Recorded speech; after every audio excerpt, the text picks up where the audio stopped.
안녕하세요. 소리의 가치입니다. 구독과 좋아요, 알림 설정 부탁드려요. 오늘의 사연 시작할게요. 첫 번째 사연입니다.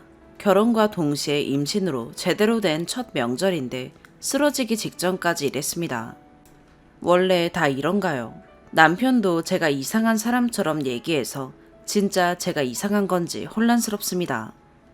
먼저 제가 어렸을 때부터 몸이 워낙 약했습니다. 체력 거지죠. 근데 또 악발이라 해야 할 일이 있으면 끝까지 해내야 하는 성격입니다. 그래서 지금 나이는 33살이지만 팀장 달았고요.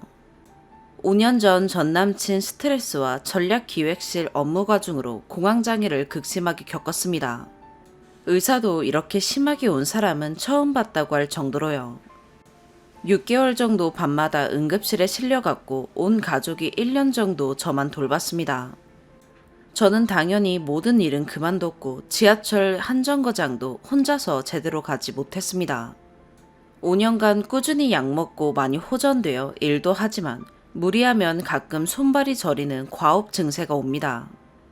그러다가 일상생활이 가능해지고 일도 다닐 때 지금 남편을 만나 1년 만에 결혼했습니다. 저희 집에서 8억 해주셨고 해주시면서도 시댁에 바라는 거 없고 그냥 저 힘들게 살지 않게 도와달라고 하셨습니다. 근데 남편이 시댁에 얘기하진 않은 것 같고요. 남편 집에서는 1억 5천 해왔습니다. 2억을 주신다고 했으나 5천은 결국 안 주셨고 전 굳이 저희 집에 얘기하지 않았습니다. 저희 집은 2억 해주신 줄 압니다. 살림살이는 별도로 저희 엄마가 같이 가서 사주셨습니다. 그리고 제가 워낙 몸이 안 좋은지라 아버지가 조금이라도 편하게 지내라고 월 300만 원씩 생활비 보내주십니다. 남편은 아버님 전기회사에서 새벽 5시부터 저녁 7시까지 14시간 넘게 일하고 주말도 일하고 월 300 주십니다. 당연히 휴가라는 개념 자체가 없고 단 하루도 휴가를 써본 적이 없습니다. 연차 자체가 없고요. 공휴일도 일합니다. 한 달 내내 단 하루도 안 쉬고 일한 적도 있습니다. 여유로울 땐 일요일만 쉽니다. 참고로 가업을 물려받기 위해 이렇게 일하는 거 아닙니다. 아버님 회사의 직원이 한 명이라 물려받을 것도 아니고 본인이 영업할 수 있는 것도 아니라서 그냥 순수하게 일 도와드리는 거라네요. 저는 평범한 회사에서 평범하게 휴가 쓰면서 월 480 법니다. 애기 생기고 미래 계획하면서 남편이 일 그만두고 제가 일하게 되었습니다. 이 과정도 정말 치열하게 싸웠네요. 본인이 아기와 저의 미래를 위해 기술사 공부한다고 해서 제가 일하면서 뒷바라지 하겠다고 했더니 당장 아빠 회사 어떻게 그만두냐고 해서 그럼 공부는 언제 할 거냐, 애기는 어떻게 할 거냐 하면서 싸우다가 수입으로나 본인 공부를 위해서나 제가 일하고 본인이 육아하는 게 맞을 것 같아 1년만 남편이 육아하고 애기 어린이집 보내면서부터는 제가 육아 외벌이 하기로 했습니다. 이제 여기서부터 제가 화가 나는 게 명절이었습니다. 임신했을 때 명절 당일에 가서 제사 지내고 성묘 가고 다 6시간 있다가 왔습니다. 어머님은 지금은 봐주는 거다. 애기 낳으면 제대로 해야 된다 하셨고요. 그땐 그냥 그러려니 했습니다. 근데 애기 낳고 5개월 뒤 이번 추석이었습니다. 그 전날 외벌이와 육아로 잠도 제대로 못 자고 피로 누적으로 컨디션이 좋지 않았습니다. 남편도 물론 알았고요. 추석 전일 요리하신다고 부르셨습니다. 시누이 부부도 왔습니다. 성인 4명만 먹으니 아니 시누이 부부까지 합치면 성인 6명이니 뭐 얼마나 하니 싶었는데 전만 6시간 붙였습니다. 말이 6시간이지 양이 무슨 성인 30인분을 하더군요. 설거지에 요리에 애기 돌보기까지 악으로 깡으로 하다가 안방에서 애기 분유 먹이고 잠깐 앉았는데 그때 확 오더군요. 토할 것 같고 열이 올라오고 온몸이 사시나무 떨리듯 덜덜덜 떨렸습니다. 손발도 저릿저릿하면서 과호흡 초기 증상도 오더군요. 눈물이 왈칵 쏟아지는데 당시 남편은 부엌일 아름아름 도와주다가 조카랑 나가서 1시간 동안 안 들어왔던 때였습니다. 그때부터 내가 지금 뭐 하는 건가? 우리 부모님도 안 시키는 이런 일을 내가 왜 여기서 이러고 있나 싶었습니다. 참고로 저희 집은 제사 안 지냅니다. 그래서 저희 오빠 새언니 부부는 여행 갔고요. 저희 외가도 모두 명절엔 해외여행 갑니다. 김장할 때도 새언니 저 둘 다 안 부릅니다. 어차피 조금밖에 안 하고 저희 엄마는 이모랑 같이 합니다. 저는 남편 오자마자 안방에서 나 명절 요리 안 한다. 너무 힘들다. 이건 아닌 것 같다 했고 남편도 미안하다 했습니다. 그리고 집에 와서 곰곰이 생각하다 정확히 얘기했습니다. 나 이제 시댁에서 일 시키는 거 안 한다. 명절 당일에 가서 제사 도와드린다. 음식은 안 한다. 필요하면 제사 때마다 100만 원 드릴 테니 음식 사서 해라. 김장 안 하고 밭일도 안 한다. 어머님이 취미로 밭일 하시는데 손이 크셔서 100평을 농사 짓고서 작물들을 안 먹는데도 자꾸 주십니다. 그래서 그냥 동네 분들 나눠주시는데 그 일도 엄청 많아서 밭일 도우라고 부르시는데 그동안 임신기간이라 전 안 갔었습니다. 취미면 취미로 끝내라. 평일에 일하고 주말에 육아하고 밭일까지 부르면 나는 언제 쉬고 우린 언제 데이트하냐 했습니다. 남편이 그때 얘기하더군요. 명절만 사수하기로 한 건데 왜 김장도 안 하고 밭일도 안 할 거냐고 기분을 언짢아 합니다. 저는 이상한 게 아니 돈도 우리 집이 다 해주고 애기도 가끔 봐주시면 우리 집에서 봐주고 공부 뒷바라지 한다고 돈도 제가 벌고 주말에 육아도 같이 하고 우리 집은 사위 오면 점심 해주고 차 한잔하고 불편할까봐 항상 2시간 이상 있질 않는데 저희 집에서 일이란 걸 시켜본 적도 없는데 이게 정상인가요? 제가 김장하러 안 가고 밭일 안 가는 게 그렇게 이상한 일인가요? 심지어 지금 육아도 본인이 배려해서 자기가 육아하는 거라고 말하더라고요. 아니, 평생 육아하는 것도 아니고 꼴랑 1년 육아하기로 하고 그 다음부터는 제가 외벌이 육아하기로 했는데 어이가 없더군요. 이렇게 그대로 얘기해도 본인은 본인이 배려한 거라고 절 욕심쟁이 취급해요. 물론 지금 육아를 남편이 주로 하다 보니 집안일, 육아가 남편한테 몰리는 게 미안하긴 합니다. 근데 그렇다고 둘 다 일을 안 할 수는 없는 거고 회사 갈 때만 못 도와주는 건데. 그리고 회사도 육아 도와주려고 10시부터 7시를 회사에 양해 구해서 저만 9시부터 6시로 바꿨습니다. 아무래도 저녁에 애기 씻기고 할 일이 많으니까요. 그런데도 저를 욕심쟁이 취급을 하는데 이게 맞는 건가요? 제가 며느리로서 할 일을 안 하는 건가요? 며느리 역할은 있고 사위 역할이란 건 없는 건가요? 전 시댁과 사이좋게 지내고 싶습니다. 어쨌든 가족이니까요. 근데 남편은 시댁에게 저희 돈 해준 것과 생활비 지원해 주시는 것 등등 저희 집이 도와주시는 건 얘기 안 하고 제가 안 하는 것만 엄마가 이해해라 몸이 약해서 그런다 라고 얘기합니다. 그러면 어머님은 저한테 체력이 그렇게 약해서 어떡하니 하시고 답답합니다. 남편이 잘 얘기해줬으면 좋겠는데 남편조차 제가 며느리 역할을 안 한다고 생각하니까 저라도 시누이나 어머님께 팩폭을 해야 하나요? 저희 집에서 이렇게 해주고 저 몸 안 좋아서 생활비까지 도와주시고 저도 본인 아들 잘 되라고 뒷바라지 하는데 일까지 이렇게 시킬 일이냐고. 저 도대체 어떻게 해야 하는 걸까요? 저만 시댁에서 노비가 되어야 하는 걸까요? 아니면 제가 참으면서 일해야 하는 걸까요? 그러면 이제 막 낳은 공황장애가 다시 도질 것 같은데 전 어떻게 해야 하나요? 솔직히 저희 집과 남편 집 재력 차이가 많이 나는데 그래서 제가 집안 분위기 적응을 못해서 일어나요. 제가 남편 집안 분위기를 맞춰야 하는 걸까요? 저희 집은 명절은 그냥 해외여행 가고 노는 날이거든요. 그런 거 보다가 그래도 으싸으싸 해보려고 한 건데 뭐가 맞는지 모르겠습니다. 추가. 너무 답답해서 난생 처음 글도 써봤는데 내일처럼 의견 주셔서 너무 감사드립니다. 우리나라 아직 따뜻한 나라군요. 이 글을 쓸 때 진심으로 내가 할 일을 안 하고 내 의견만 주장하는 건가? 남편이 너무 나와 우리 집을 배려를 안 해주는 건가? 그 사이에서 매우 혼란스러웠습니다. 남편 얘기, 시댁 얘기, 집안일이라 내 얼굴에 침 뱉기라고 생각하고 둘이서 어떻게든 대화로 해결해 보려 했습니다.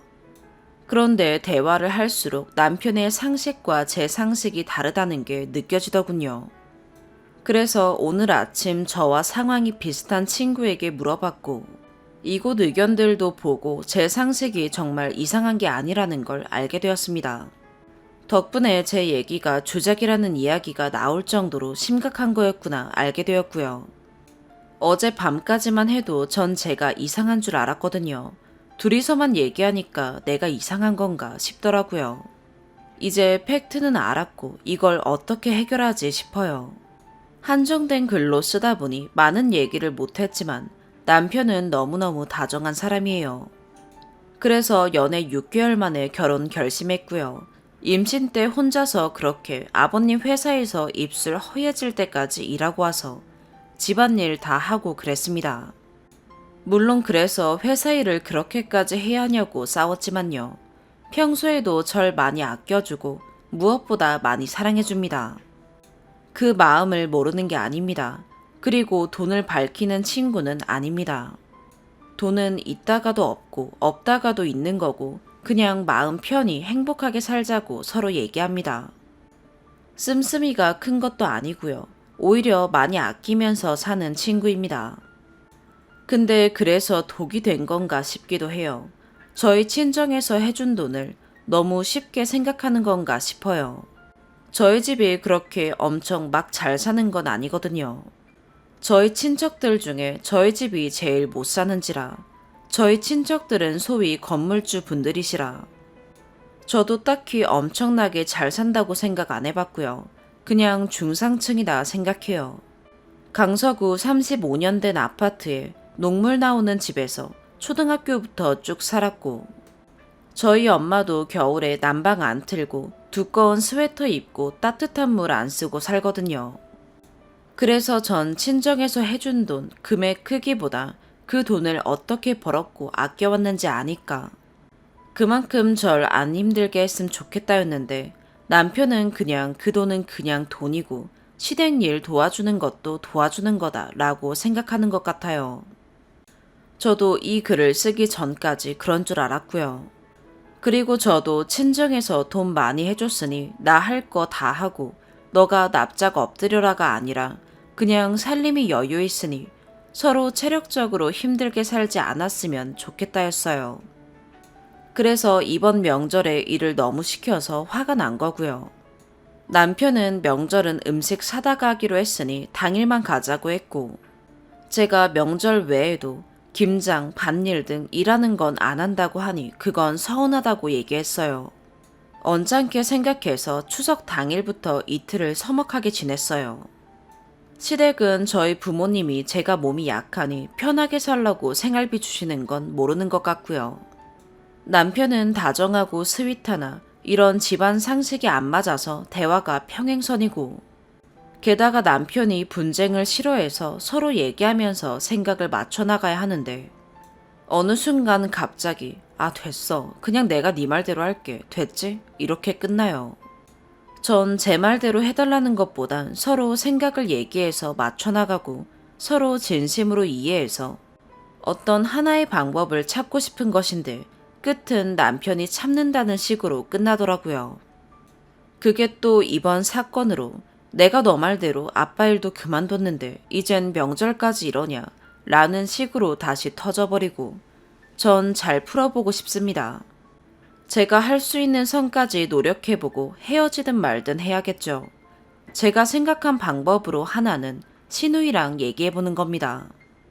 제 희망사항일진 모르지만 시댁분들이 비상식적인 분들은 아니세요. 다 똑같은 생각을 가진 그런 분들이라 생각해요. 저 신우이랑이라도 털어놓고 다 얘기해볼까요? 따로 얘기 좀 나누자고 하고 전후 사정 얘기해보고 역으로 남편한테 얘기 좀 해달라고 해볼까요? 도대체 왜 남편은 아버님 회사 일도 그렇고 이번 명절에 김장, 밭일까지 저를 시댁은 나 몰라라 하는 나쁜 사람으로 만들까요? 전 그냥 시댁에서 나쁜 년이 되는 게 나을까요? 제 로망이 시부모님이랑 쇼핑 다니고 해외여행 가고 노는 거였는데 그래서 잘해보고 싶었는데 왜 적당이라는 게 없을까요?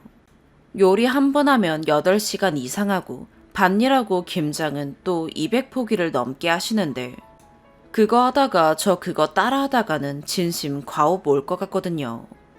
시댁에 저 몸 약한 거 그래서 친정에서 생활비 보태주시는 거 전후 사정 말씀드리면 이해하실 것도 같은데 남편은 왜 시댁에 제대로 얘기를 안 하는 걸까요? 공황장애는 정신병처럼 생각했는지 여태까지 제 컨디션 좋지 않은 건 시댁에 얘기를 안 하다가 이제 와서 얘기한 걸까요? 무리하면 안 된다는 걸 알면서도 시댁에서는 왜 중간에 무리하지 말라고 커트도 안 해주고 남편이 시댁에 잘 말해줬다면 어머님 성격상 굳이 시키시지도 않으셨을 것 같은데 남편이 절 사랑해주는 마음을 알겠다가도 원망스럽기도 합니다. 이제 앞으로 전 어떻게 해결해야 하는 걸까요? 정말 신우에게라도 얘기해볼까요? 부부 클리닉 같은 데라도 가볼까요? 그런데 가면 도움이 되나요? 한 번만 더 의견 부탁드릴게요. 그리고 연봉 많이 물어보셔서 말씀드려요. 원래 국내 컨설팅펌 경영 컨설턴트에서 초봉 자체가 높았고 전략기획팀에서 일하면서 계속 높게 받다가 공황장애로 2년 쉬면서 아는 오빠가 자기 회사 차리는데 자문해주면서 일해볼래 하고 들어왔던 게 창립 멤버가 되었네요. 창립 멤버 치고는 연봉이 낮다고 생각했는데 아무튼 연봉은 그렇습니다. 회사에서는 할 말 다 하고 무섭다, 냉정하단 소리까지 듣는데 집안일은 참 어렵네요. 두 번째 사연입니다. 너무 놀라고 어찌해야 할지 몰라 글을 씁니다. 이야기가 조금 긴 점도 양해 부탁드립니다. 집안일이고 친정 부모님께도 이야기하며 터놓을 것이 없어 이곳에 익명으로 글을 남깁니다. 첫 번째 사건은 제가 시집 오기 전까지 남편은 시이모네 집에서 할머니 손에 키워졌으며 시이모네 회사에서 직장 일을 하고 있었습니다. 그러던 중 저랑 결혼을 하며 분가를 하였었는데 남편 말에 따르면 저희의 분가를 반대하였다고 하여 제가 새 집에 짐을 두고 시이모님 댁에 가니 시이모는 전화도 안 받고 골프를 치러 나가셨습니다. 그래서 할머님께만 인사드리고 집으로 돌아온 일이 있었으며 시이모는 남편이 분가를 한 게 제가 뒤에서 남편을 조정해서 짐 들어오는 날 바로 짐을 빼서 나갔다고 괘씸하다며 검은 머리 짐승을 거두는 게 아니었다고 너희끼리 잘 먹고 잘 살으라고 그러시더라고요.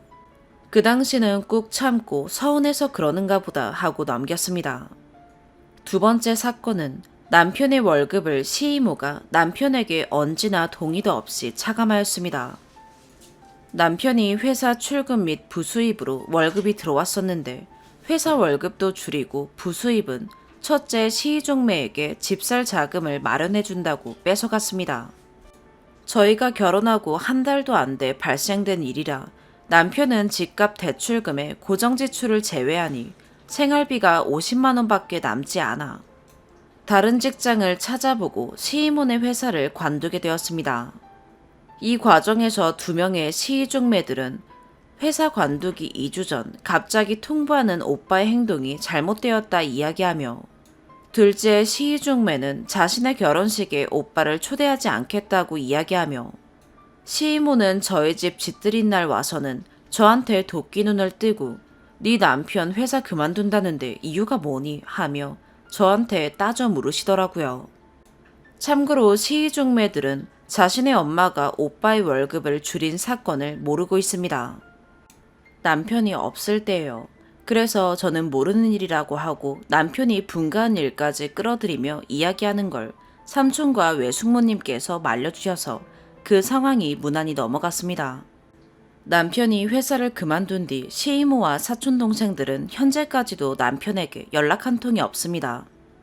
세 번째 사건은 둘째 시이종매의 패백 관련하여 외국인과 결혼하여 한국 문화 패백과 외국인 남자의 문화 결혼식 총 2번을 하는 것이므로 결혼하고 패백을 하는 지금 결혼식과 다르게 진행되었습니다.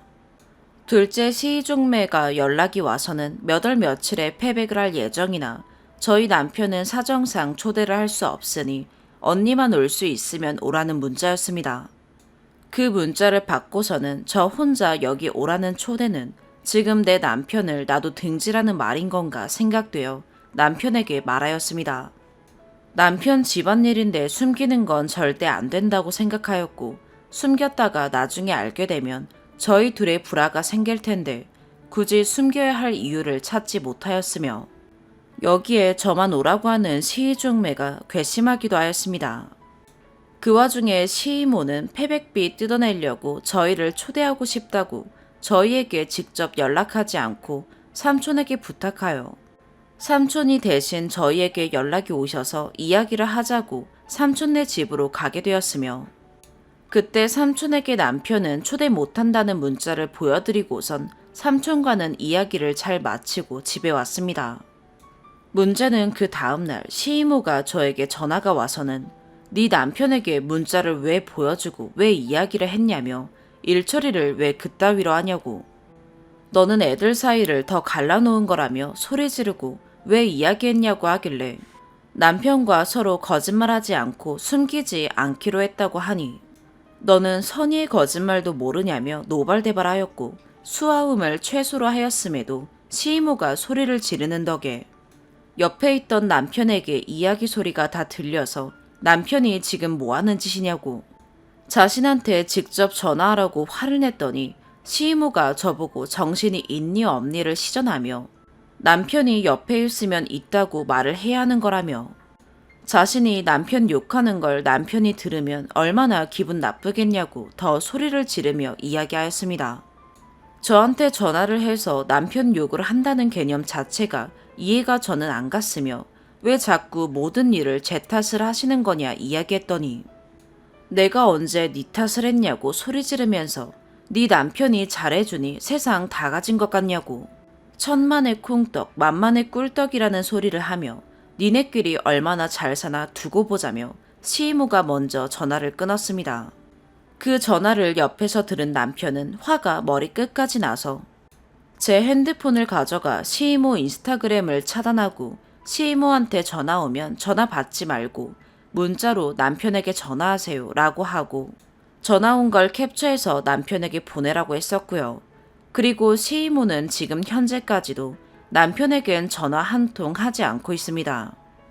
마지막으로 저한테 목숨을 끊도록 하겠다는 말을 한 계기가 된 사건은 시이모가 수요일은 골프 모임이 있는 날이라 숙모님과 함께 할머님께 인사드릴 겸 해서 갔는데 시이모가 골프장 가는 길에 차고에 있는 카메라에 제가 찍힌 모습을 보고서는 골프를 취소하고 와서는 저한테 소리 지르며 할머니 숙모 앞에서 연기하지 말고 앞전에 통화할 때처럼 자신에게 되돌아보라고 이야기하며 제가 남편과 함께 새집에 들어간 첫날에 시댁에 오지 않았다며 몰아갔습니다.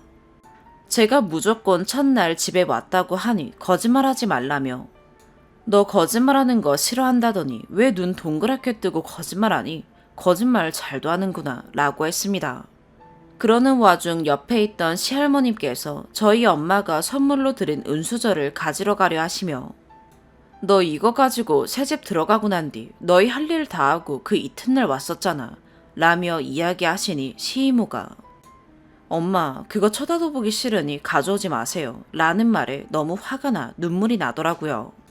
화가 주체 안 되는데 남편 핏줄이니 참아야 한다 싶어 꾹 참으니 뒤에서 저 눈물 저거 거짓말이라고 연기하는 거라고 쟤 나한테 하나도 안 미안하다 라는 말을 하며 했던 이야기 또 하고 또 하고 반복되어 절 몰아가는 와중에 숙모님이 중재해 주셔서 일단락 되었으나 시이모는 분에 안 풀렸는지 저보고 갑자기 너 내 인스타 차단했니? 그러더라고요. 그래서 남편이 그날 차단했다고 하니 저보고 너는 등신이냐며 그거 너 핸드폰 아니니?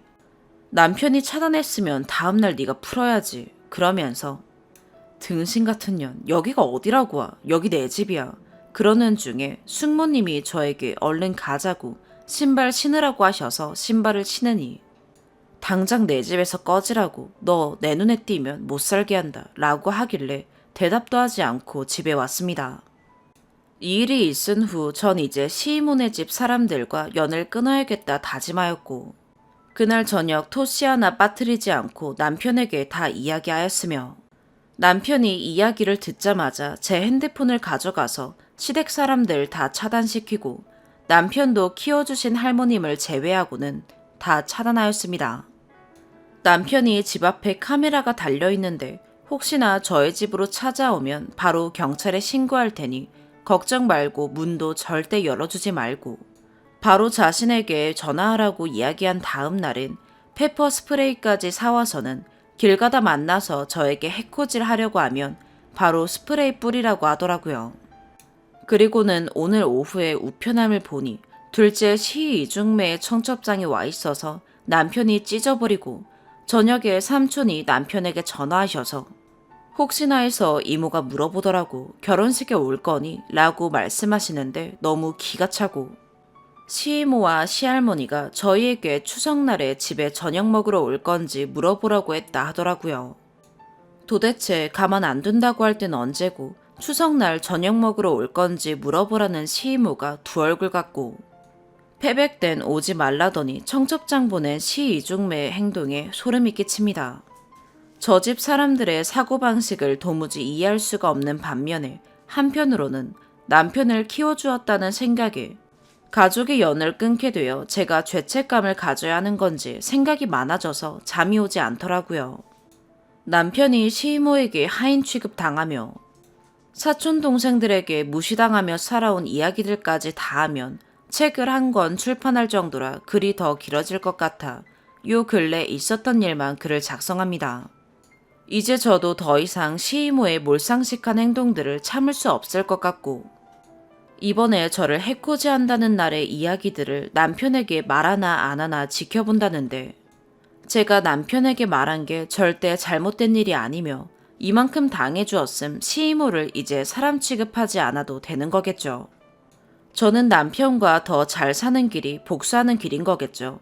이야기가 너무 길어진 것 같아 죄송하고 긴 글 읽어주셔서 감사합니다. 세 번째 사연입니다. 글을 쓰는 건 처음이라 동생의 도움을 받아 글을 올립니다. 오빠로서 창피한 일이지만 이렇게까지 하는 제 심정을 이해해 주시면 감사하겠습니다. 도움을 구하고 싶어 글을 올리게 되었습니다. 저는 곧 결혼을 하는 34살 예비신랑입니다. 저는 지금 8개월 정도 사귄 27살 여자친구와 일주일 전 혼인신고도 마쳤고 살림도 합친 상태입니다. 다름이 아니라 여자친구와 최근 2달간 거의 지옥 왔다 갔다 할 정도로 다툼이 있습니다. 전에도 싸우면 늘 제가 사과를 했고 약간의 폭력도 당했지만 애교로 보고 넘겼습니다. 하지만 점점 그 상황이 반복되고 여자친구가 화냈다 울었다 매달렸다를 해서 그때마다 또 참고 지나갔습니다.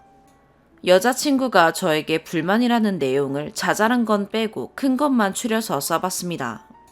첫 번째, 주차 문제 12시 적극 대응을 하지 않았다. 한 달 전 제 차 앞에 이중주차를 해놓은 차가 연락처도 없이 사이드를 채워놓은 바람에 관리 사무실까지 가서 방송을 한 적이 있습니다. 그 때문에 저희 둘 다 출근이 늦어졌고 저 역시 상당히 화가 난 상태였습니다. 방송을 2번 하고 나서야 껄렁껄렁 내려온 남자가 미안하다는 말도 없이 저희 차를 쓱 보더니 차를 뺐습니다. 여자친구는 엄청나게 화를 냈고 저 역시 그러했지만 출근도 너무 늦어졌고 그런 인간 상대에서 뭐하랴 싶어 그냥 아파트를 나왔습니다. 그때 여자친구는 왜 그냥 가느냐, 저 새끼 반쯤 조져놔야 한다 등등 화를 쏟아냈습니다. 그래서 저는 이미 지각도 했고 저런 개념 없는 사람들 다 상대하다가는 우리 성질만 버린다, 참자 등등 달래주었습니다. 그러자 저한테 쫄았냐며 비아냥거리며 화풀이를 했습니다. 한 번이 아니라 본인 회사 도착할 때까지 20분 내내 자존심을 긁어댔습니다. 두 번째, 본인 배란일을 모른다. 여자친구가 말하길 진심으로 사랑하면 배란일은 알고 있어야 하고 그쯤부터 월경 끝날 때까지 예민하고 호르몬 분비가 불규칙하므로 특별히 자기한테 신경 써야 한다. 그런데 그 주기도 제대로 모르면서 무슨 결혼을 해서 평생 여자로서 느끼는 만족감과 안전함을 줄 수 있겠느냐는 겁니다. 세 번째, 경제적인 부분은 모두 본인에게 이리 마라. 요즘 남자가 경제권 갖고 있는 집 없다. 얼마든지 줄 수 있고 저 역시 줄 생각이었습니다. 그런데 제 명의로 받은 집 대출금은 저희 집에 요청하라며 아들 장가 가는데 솔직히 집도 안 보태주는 부모가 어딨냐. 자기 친구들은 다 시댁 덕 본다. 이런 말에 감정이 상했고 그 문제로 다투었다가 남자가 그냥 져주고 이해해줘야겠다 싶어 제가 사과를 했습니다. 참고로 여자친구는 모아둔 돈 없이 냉장고, 세탁기, TV, 밥솥만 샀습니다. 네 번째, 형수에게 형님이라고 하기 싫다. 형수와 여자친구가 동갑입니다. 여자친구가 말하길 요즘 그런 호칭 없어졌다며 그냥 누구누구씨라고 부르고 싶답니다. 다섯 번째, 위층 아래층 층간소음에 보복소음을 왜 안 내느냐. 사실 이게 요즘 제일 머리 아픈 일입니다. 거두절미하고 말하자면 저희가 일이 늦게 끝나다 보니 생활이 늦어집니다. 이사 들어오기 전부터 공사니 뭐니 심했던 거 인정합니다. 또 저희 집, 여자친구네 집, 지인들 몇 명 이렇게 저희 집에 모여 주말에 소음을 일으킨 것도 사실입니다. 위아래층이 층간소음을 내는 게 아니라 저희 집이 시끄럽다며 아랫집 아저씨는 베란다에서 줄담배를 태우시고 윗집 아저씨는 정말 무섭게 보복소음을 냅니다. 그럴 때마다 사실 저 역시 속으로 놀라긴 하지만 여자친구 앞이라 내색은 못했습니다. 여자친구는 전부터 일부러랄까 오버해서 소음을 내고 있습니다. 그렇게 하지 않으면 어리다고 우습게 본다네요. 제가 층간소음 슬리퍼를 사와서 신자고 했더니 뭐하러 신냐며 치워버렸습니다. 그래서 제가 늦었지만 위아래층에 과일이라도 사서 문에 걸어놓자니까 자존심 상해서 절대 싫답니다. 특히 윗집에 대한 감정이 더 안 좋은데 여자친구는 윗집이 본인들이 보복소음 내는 걸 사과하게 만들겠다며 내려와서 제발 조용히 해달라고 빌게하겠다며 우퍼를 설치했습니다. 그러면서 그것 플러스 새벽에 자고 있을 때 갑자기 천장을 치고 바닥도 내리칩니다. 그 결과 꼭지가 돌아버린 윗집이 사람이 살 곳이 아닐 정도로 보복소음을 내고 있고 집사람은 스트레스로 탈모가 왔습니다. 게다가 위층 남자는 심한 덩치신데 살짝 분노조절 장애도 있으신 듯해 겁이 납니다. 물론 윗집에서 그 전까지 소음을 낸 거라고는 가끔 강아지 짖는 것 외에는 발망치 같은 것도 없었습니다. 경찰에 신고도 했지만 되려 저희 집 우퍼를 문제 삼았습니다. 이 문제로 집은 지옥이 되었고 심지어 위층 남자가 말하길 아직 반도 시작 안 한 거라며 겁박을 했습니다. 여자친구는 소음이 나면 바로 맞대응을 하라고 푸시를 하고 문을 살살 닫으면 남자 새끼가 쫄았냐며 또 비아냥거립니다. 자기를 사랑한다면 윗집에 가서 경고하고 내려오라길래 우리 잘못인데 어떻게 그러냐, 윗집에서 할 말 뻔하다 등등 차분하게 여자친구를 이해시켰습니다. 그러나 여자친구가 말하길 저 새끼들 지금 과일이나 떡 선물 안 줬다고 그러는 것 같다며 더더욱 주기 싫어진다는 헛소리를 해댑니다. 정상적인 사고를 할 수 있는 상태를 넘어섰습니다. 저더러 계속 올라가서 싸워라. 그렇게 쫄다가 만약에 맞으면 자기 대신 어떻게 맞을 거냐. 경비실에서 오면 없는 척해라. 베란다에서 고기 굽고 생선 굽자 등등 서로 지칠 대로 지쳐서 지금은 잠시 떨어져 있습니다. 물론 저 역시 여자친구에게 부족한 부분이 많을 테고 제 잘못도 분명 많을 겁니다. 10월 초에 웨딩 촬영이 있는데 그것도 고민입니다. 제가 어떻게 하는 게 좋을지요. 또 한 번 져주고 넘어가서 으쌰으쌰 의기투합을 해야 할지 지금이라도 정리해야 할지 모르겠습니다. 선배님들, 제가 많이 못나서 이곳에 이런 찌질한 글을 적어 조언을 구하고자 합니다. 부디 가감없이 말씀해 주세요. 특히 층간 소음 문제, 윗집을 이길 수 없다는 사실, 댓글 써주시면 보여주고 싶습니다. 제가 못나서 조리 있게 말을 못해 설득도 못하고 달래지도 못하는가 봅니다. 긴 글 읽어주셔서 감사합니다. 추가, 댓글 읽고 계속 읽으면서 생각을 정리하고 있습니다. 감사합니다. 혼인신고는 처가에서 빨리 하길 원했습니다. 혼인신고도 안 하고 살면 동거지, 결혼이 아니라면서 사람을 신뢰할 수 없다고 하셨습니다. 외적인 매력이 크고 애교도 많아 그걸로 다른 단점을 상쇄시킬 수 있다고 생각했던 제 미련함입니다. 제가 멍청하고 못나고 머저리 같은 부분이 많습니다. 또한 부끄럽지만 외향적으로도 떨어져 지금까지 이렇다 할 연애 경험도 2번뿐인지라 판별 능력도 없었습니다. 또 호칭은 아직 와이프나 집사람이라는 단어가 낯설어 혼자서 쓰다 보니 혼선이 생긴 것 같습니다. 마지막으로 마구잡이로 쓴 제 답답한 글에 성의 있게 댓글 주시는 분들 감사드립니다. 4번째 사연입니다. 어렸을 때 아빠, 엄마, 언니 글 쓰니 이렇게 넷이 쓰는 가정이었습니다.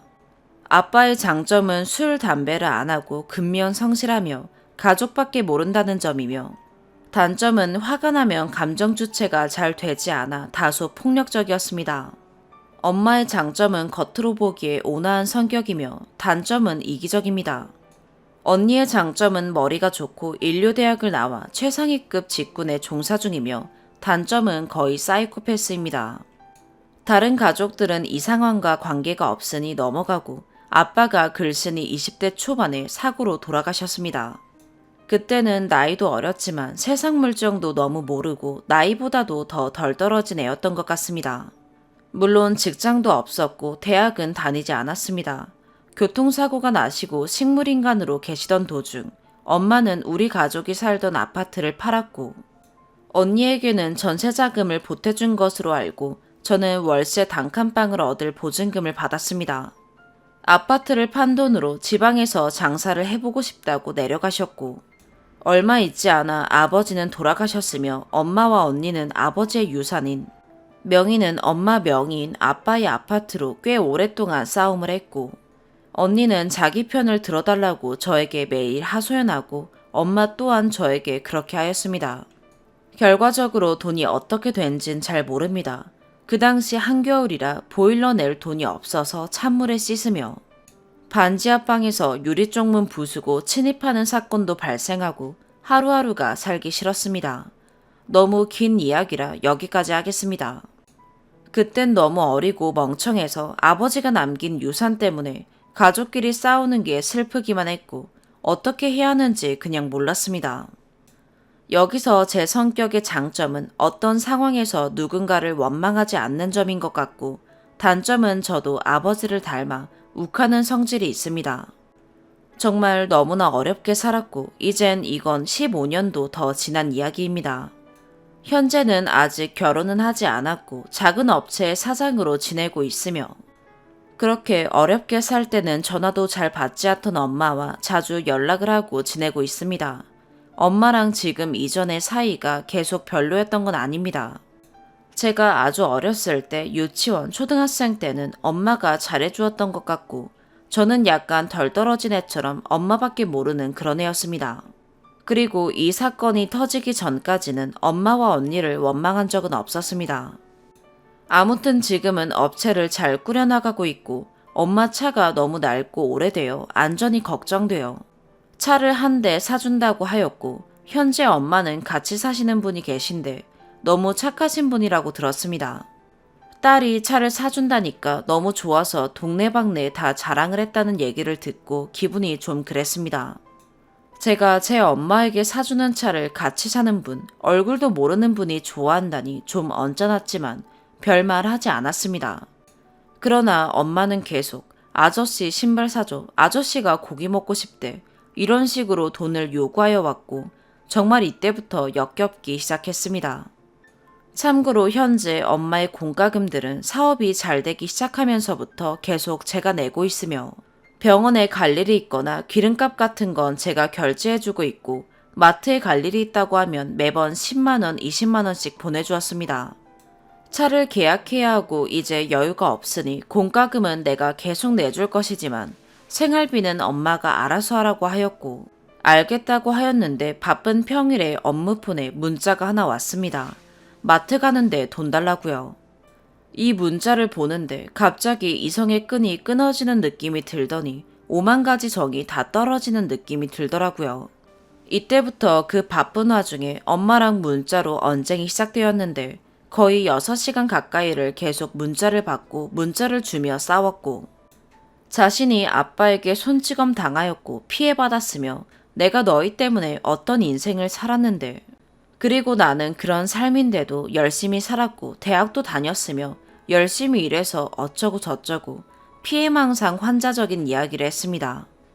그래서 아빠 사고 나자마자 자식 버리고 골방에 처박고 돈 다 가지고 살림 차리러 갔냐고 문자를 보냈더니, 네 언니가 돈 잘 버니까 생활비 보태줬으면 그런 일이 없었을 건데 그러지 않아서 라고 답변이 왔습니다. 그냥 너무 역겨운 기분이 들어서 더는 말하고 싶지 않았으나, 어렸을 때 학원 보내주면서 돈 든 얘기, 병원비 든 얘기부터 구구절절 내가 너를 어떻게 키웠는데 이런 식의 대화를 서로 계속했습니다. 엄마도 힘들게 살았겠지요. 그런데 엄마 인생의 절반밖에 살지 않은 저는 제가 더 힘들게 산 것 같고, 서울에서 친구 중엔 가장 잘 사는 집이었던 저는 아버지가 돌아가시기 전엔 그냥 집에서 밥 먹고 아빠한테 용돈 받아 사는 막내딸이었습니다. 연을 끊어야 할 것 같다는 생각이 드는 건 저런 싸움 끝에 계속 차 얘기를 물어보더군요. 나는 이 남자를 사랑한다. 이 남자가 여기저기 자랑했는데 쪽팔리게 할 수 없다. 내 남자 자존심은 내가 지킨다. 이런 소리를 반복해서 하는데 정말 부모라고 부르고 싶지 않을 만큼 역겨움을 느꼈고 다신 연락하지 말라고 하였으나, 계속되는 차 얘기와 결국은 차를 못 살까봐 지 남자 위신 못 세울까봐 난리치는데 정말 고통스러웠습니다. 그리고 다음날 장문의 문자가 왔더군요. 우리 딸이 너무 화가 나서 그랬던 것 같다고, 엄마가 미안하다고, 차는 안 사줘도 되니까 어쩌고 저쩌고 의도가 뻔히 보이더군요. 나는 이제 부모 없다 문자 보내고 그 후에 몇 차례 전화가 왔으나 그냥 안 받고 있는 중입니다. 물론 저도 잘난 자식은 아닙니다. 고등학교 졸업하고 대학도 못 갔고 공부도 못하였고 성질도 욱해서 부모님 속을 많이 썩였습니다. 그렇다고 20대가 되어서 취직조차 못했고 그냥 쓰레기 같은 사람이었으니까요. 버려지고 갈 곳이 없어지자 내가 어떻게 살아야 할지 정말 이를 악물고 살아왔습니다. 그리고 내가 많은 걸 갖춰가기 시작하자 모든 게 달라지는 것 같은 기분이 듭니다. 이 글에 언니 얘기가 없는 이유는 언니에게 너무나도 괴롭힘당하고 실현당하다 연을 끊은 지 이미 10년이 다 되어가기 때문입니다. 우리 집은 친척도 없습니다. 마지막 남은 가족이 엄마나 다름없는데 어떤 선택이 맞는 걸까요? 오늘의 사연 여기까지입니다. 구독과 좋아요, 알림 설정 부탁드려요. 시청해주셔서 감사합니다.